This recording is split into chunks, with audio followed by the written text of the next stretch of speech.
はい、アーネスト木村と申します、久しぶりの動画ですがよろしくお願いいたします。今回はですね、車用車の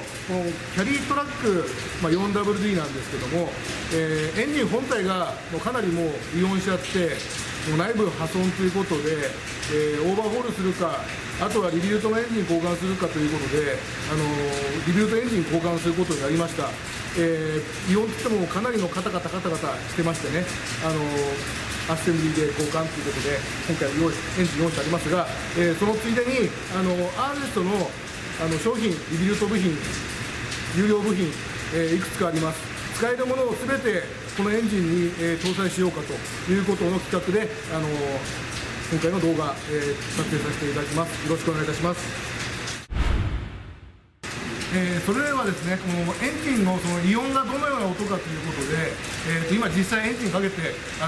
音を確認してもらいます。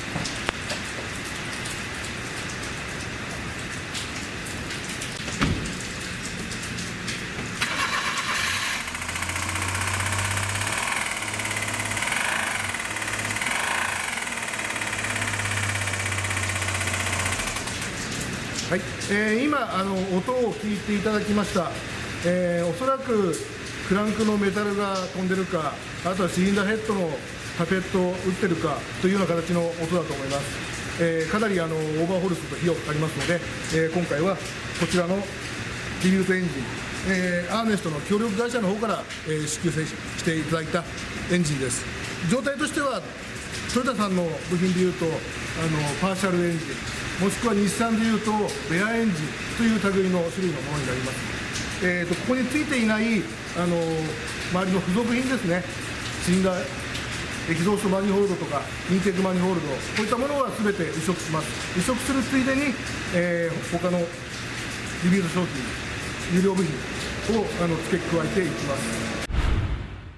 はい、今回付ける部品いくつか用意しました。アーネストのリビルト商品で、3大、メ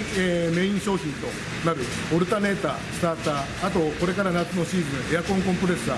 こういったものあります。まずはこちらですね。こちらオルタネーターですね。あとスターターモーター、あと今夏の商品のエアコンのコンプレッサー、こういったものを交換します。なおこの車は4WD なのでフロントにドライブシャフトを使っております。ですから一緒にドライブシャフト、こちらですね、右と左、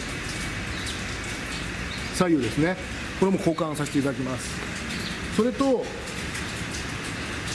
有料品ですね、有料部品で、アーネスト NAP というブランドで、展開しております。イグニッションコイル、これ3本ですね、コイル、あとカム角センサー、もしくは、クランク角センサー、こちらになります。あと排気系の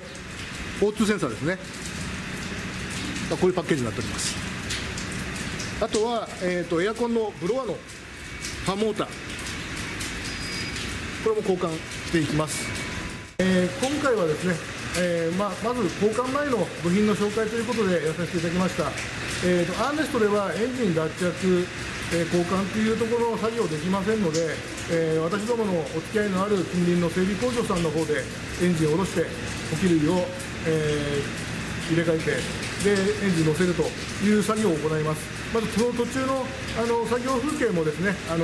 ほどご紹介しますのでよろしくお願いいたします。